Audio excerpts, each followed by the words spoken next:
ಆದರೂ ಕೂಡ ಅವ್ರಿಗೆ ಎಲ್ಲೋ ಅವಕಾಶಗಳು ಕಡಿಮೆ ಆಗಲಿಲ್ಲ ನೋಡಿ.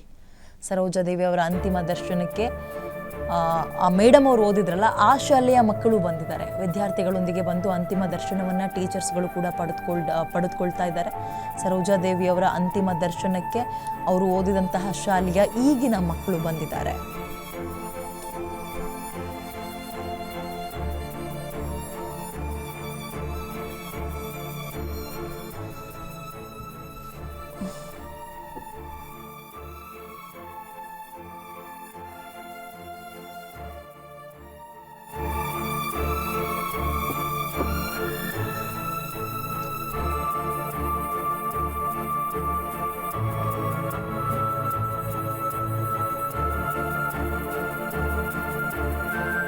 ಕೆಲವೇ ಕ್ಷಣಗಳಲ್ಲಿ ಚನ್ನಪಟ್ಟಣಕ್ಕೆ ಪಾರ್ಥಿವ ಶರೀರವನ್ನು ತೆಗೆದುಕೊಂಡು ಹೋಗಲಾಗುತ್ತೆ.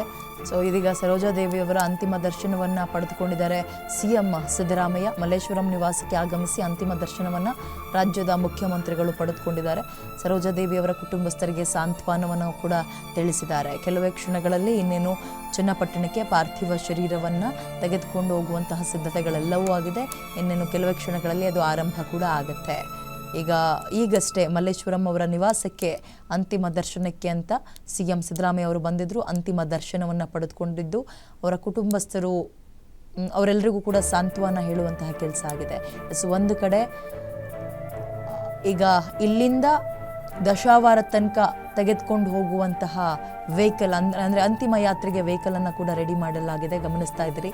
ಮಗದೊಂದು ಕಡೆ ಅವರ ನಿವಾಸದ ಒಳಗೆ ನೀಲಿ ಬಣ್ಣದ ಸೀರೆಯನ್ನು ಉಟ್ಟು ಈಗಲೂ ಕೂಡ ಯಾವುದೋ ಒಂದು ಪಾತ್ರವನ್ನು ನಿರ್ವಹಿಸ್ತಾ ಇದ್ದಾರೇನೋ. ಯಾಕಂದರೆ ಇಂತಹ ಪಾತ್ರಗಳನ್ನು ಮಗುವನ್ನು ಎತ್ತಾಡಿಸಿರುವಂಥದ್ದು, ಗರ್ಭಿಣಿ ಆಗಿರುವಂಥದ್ದು, ಬಾಣಂತಿ ಮತ್ತು ಪೋಷಕ ಪಾತ್ರಗಳು, ಕೆಲವೊಂದು ಸಿನಿಮಾಗಳಲ್ಲಿ ಅವರು ಅಂದರೆ ಸತ್ತಂತೆ ನಟಿಸಬೇಕಾಗಿತ್ತು. ಸೊ ಈಗಲೂ ಕೂಡ ಯಾವುದೋ ಒಂದು ಪಾತ್ರವನ್ನು ಮಾಡ್ತಾ ಇದ್ದಾರೆ ಸರೋಜಮ್ಮ ಅವರು ಅನ್ನುವಂತೆ ಭಾಸವಾಗ್ತಾ ಇದೆ.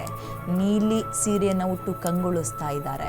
ಆಮೇಲೆ ಇತ್ತೀಚೆಗೆ ಅವರ ಇಳಿ ವಯಸ್ಸಿನಲ್ಲಿ ಮಗಳನ್ನು ಕಳ್ಕೊಂಡ್ರು, ಆ ದುಃಖದಲ್ಲಿದ್ದರು.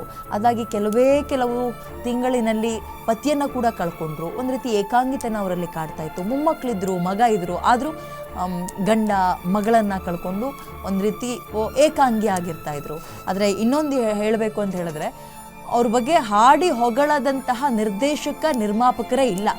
ನಿರ್ದೇಶಕರು ನಿರ್ಮಾಪಕರ ಪಾಲಿಗೆ ಇವರು ಒಂದು ರೀತಿ ಎವರ್ ಗ್ರೀನ್ ಸುಂದ್ರಿ, ಲಕ್ಕಿ ಚಾಂಪ್ ಅಂತಾರಲ್ಲ, ಲಕ್ಕಿ ಚಾರ್ಮ್ ಅಂತ, ಆ ರೀತಿಯಾಗಿ ಈ ಹೀರೋಯಿನ್ ಇವರನ್ನ ಇಟ್ಕೊಂಡು ನಾವು ಸಿನಿಮಾ ಮಾಡ್ತಾ ಇದ್ದೀವಿ ಅಂದರೆ ಹಾಕಿರುವಂತಹ ಬಂಡವಾಳ ದುಪ್ಪಟ್ಟಾಗೋದ್ರಲ್ಲಿ ನೋ ಡೌಟ್. ಈಗ ಕೆಲವೊಂದು ಹೀರೋಗಳ ಮೇಲೆ ಅಂತಹ ಮಾತುಗಳನ್ನು ಕೇಳಿರ್ತೀವಿ ನಾವು, ಯಾರು ಇವರ ಹೀರೋ, ಓಕೆ ದುಡ್ಡು ಬಂದುಬಿಡುತ್ತೆ ಬಿಡು ಅಂತ.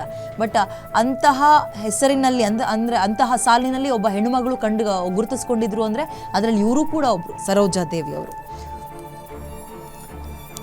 ಅವರ ತಾಯಿಗೆ ಕೊಟ್ಟಂತಹ ವಾಗ್ದಾನವನ್ನು ಉಳಿಸ್ಕೊಂಡೇ 200ಕ್ಕೂ ಹೆಚ್ಚು ಸಿನಿಮಾಗಳಲ್ಲಿ ನಟಿಸಿದ್ರು. ನಾವೀಗ ನೋಡಿದ್ವಿ, ಕೆಲವೊಂದು ಕಮಿಟ್ಮೆಂಟ್ಗಳಿರುತ್ತೆ. ಆ್ಯಂಡ್ ಒಂದು ಸಿನಿಮಾಕ್ಕೆ ಪಾದಾರ್ಪಣೆ ಮಾಡ್ತಾ ಇದ್ದೀವಿ ಅಂದ ತಕ್ಷಣ ಮಡಿವಂತಿಕೆ ಎಲ್ಲ ಬಿಟ್ಟುಬಿಡಬೇಕು.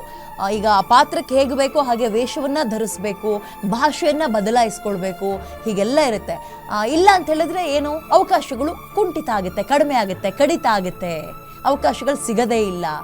ಬಟ್ ಇದೆಲ್ಲವನ್ನ ಮೀರಿ ಗೆದ್ದಂತಹ ಮಹಿಳೆ ಅದು ನಮ್ಮ ಸರೋಜಾದೇವಿ ಅವರು. ಅವರ ತಾಯಿಗೆ ವಾಗ್ದಾನ ಮಾಡಿದ್ರಂತೆ, ಈ ಜೂಡಿಗೆ ತೊಡಲ್ಲ, ಅಂದರೆ ಸ್ವಿಮ್ಮಿಂಗ್ ಡ್ರೆಸ್ ಹಾಕಲ್ಲ, ನಾನು ಸ್ಲೀವ್ಲೆಸ್ ಬ್ಲೌಸ್ ಹಾಕಲ್ಲ. ಆದರೂ ಕೂಡ ಎಷ್ಟು ಸಿನಿಮಾಗಳಲ್ಲಿ ಹೀರೋಯಿನ್ ಆಗಿ ನಟಿಸಿದ್ರು, ನಾವು ಒಪ್ಕೊಂಡ್ವಲ್ಲ. ಅಂದರೆ ಅಲ್ಲಿಗೆ ಅರ್ಥ ಬರೀ ಬಟ್ಟೆಯ ಮುಖಾಂತರ ನಾವೇನೋ ತೋರ್ಪಡಿಕೆ ಅಥವಾ ತೋರ್ಪಡಿಕೆ ಆ್ಯಕ್ಟ್ ಮಾಡಬೇಕು, ಆ ಬಟ್ಟೆಯಿಂದ ಆ್ಯಕ್ಟಿಗೆ ಅಥವಾ ಕಲೆಗೆ ಒಂದು ಗೌರವ ಬರುತ್ತೆ ಅನ್ನೋ ಅದೆಲ್ಲವೂ ಸುಳ್ಳು ಅಂತ ಪ್ರೂವ್ ಮಾಡಿದಂತಹ ಹೆಣ್ಣುಮಗಳು ಸರೋಜಾದೇವಿಯವರು. ಅವರ ತಾಯಿಗೆ ಕೊಟ್ಟಂತಹ ವಾಗ್ದಾನವನ್ನು ಕೊನೆ ತನಕವೂ ಕೂಡ ಉಳಿಸ್ಕೊಂಡ್ರು.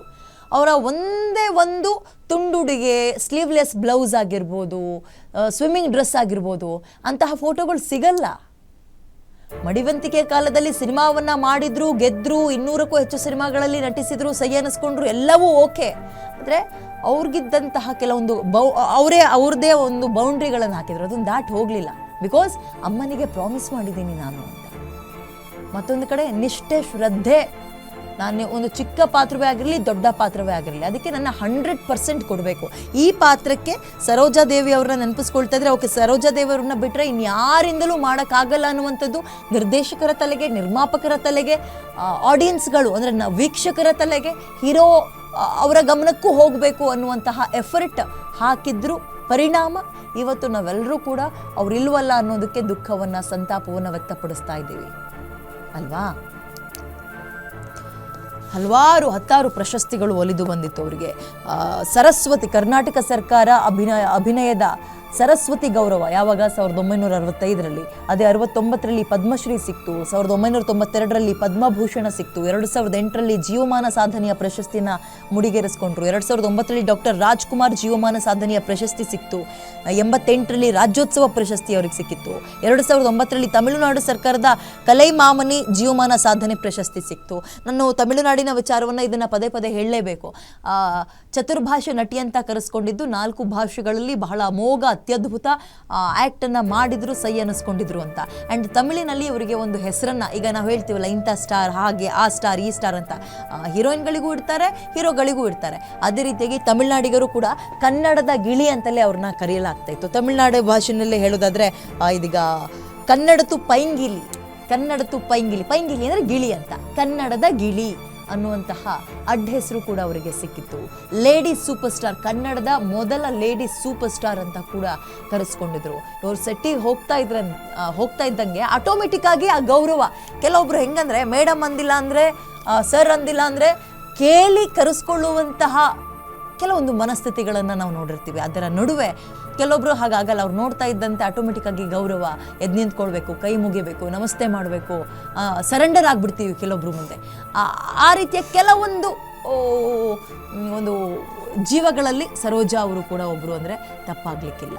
ಕನ್ನಡ ಈ ಕಿತ್ತೂರು ರಾಣಿ ಚೆನ್ನಮ್ಮ ಸಿನಿಮಾವನ್ನು ನೋಡಿದಂಥವ್ರೆಲ್ಲರಿಗೂ ಕೂಡ ಸರೋಜಾದೇವಿಯವರ ಆ್ಯಕ್ಟಿಂಗ್ ಅಂದರೆ ಏನು, ಕಣ್ಣಲ್ಲೇ ಅರ್ಧಕ್ಕರ್ಧ ಅವರು ನಟಿಸಿ ಗೆಲ್ತಾ ಇದ್ರು.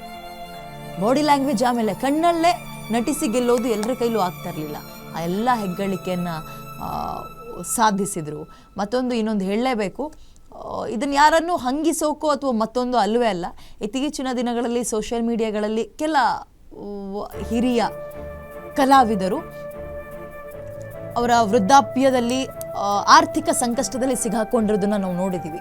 ಹಾಗಾಗಿ ಅಲ್ಲಿ ಇಲ್ಲಿ ಸಹಾಯವನ್ನು ಕೇಳಿರುವಂಥದ್ದು, ಹಲವರು ಅವರಿಗೆ ಸಹಾಯ ಮಾಡಿರೋದನ್ನು ಕೂಡ ನೋಡಿದ್ದೀವಿ. ಆದರೆ ಅಂತಹ ಯಾವುದಕ್ಕೂ ಆಸ್ಪದವನ್ನು ಮಾಡಿಕೊಟ್ಟೇ ಇರಲಿಲ್ಲ ಈ ಮೇಡಮ್. ಹಂಗಂದ್ಕೊಂಡು ಇವರು ಅಗರ್ಭ ಶ್ರೀಮಂತರಾಗಿ ಹುಟ್ಟಿದ್ರ? ನೋ, ಒಂದು ಮಧ್ಯಮ ಕುಟುಂಬದಲ್ಲಿ. ಅವರ ತಂದೆ ಒಬ್ಬ ಹೆಡ್ ಕಾನ್ಸ್ಟೇಬಲ್, ಮೈಸೂರು ಭಾಗದವರು ಇವರು. ನಾನೇನು ಗಳಿಸೋದು ಕಷ್ಟ. ಅದು ಹೇಳ್ತಾರಲ್ಲ, ಕುಂಬಾರನಿಗೆ ವರುಷ, ದೊಣ್ಣೆಗೆ ನಿಮಿಷ ಅಂತ. ಆ ಹೆಸರನ್ನು ಗಳಿಸೋದು, ಆಸ್ತಿಯನ್ನು ಗಳಿಸೋದು ಬಹಳ ಕಷ್ಟ, ಕಳೆಯೋದು ಬಹಳ ಸುಲಭ. ಸೊ ಹಾಗಾಗಿ ಅದೆಲ್ಲೂ ಕಳೆಯುವಂತಹ ಕೆಲಸಕ್ಕೆ ಅವ್ರು ಕೈ ಹಾಕಲಿಲ್ಲ. ಕೂಡ್ಕೊಂಡು, ಓಕೆ, ವೃದ್ಧಾಪ್ಯ ಜೀವನದಲ್ಲಿ ನಾನು ಯಾರ ಹತ್ರನೂ ಕೈ ಚಾಚಬಾರ್ದು, ನಾನು ಈಗ ಹೇಗೆ ಒಂದು ಶಿಸ್ತಿನಿಂದ ಬಾಳ್ತಾ ಇದ್ದೀನೋ ಮುಂದೆಯೂ ಕೂಡ ಆಗಿರಬೇಕು ಅನ್ನುವಂಥದ್ದನ್ನು ಅವರು ತುಂಬ ಅಚ್ಚುಕಟ್ಟಾಗಿ ಪ್ಲ್ಯಾನ್ ಮಾಡಿದರು. ಹಾಗೆ ಇದ್ರು ನೋಡಿ. ಮನುಷ್ಯನಿಗೆ ಆರ್ಥಿಕ ಶಿಸ್ತು ಅನ್ನುವಂಥದ್ದು ಬಹಳ ಮುಖ್ಯವಾಗುತ್ತೆ ತುಂಬ. ಅದರಲ್ಲಿ ಇವರು ಕೂಡ ಒಬ್ಬರು.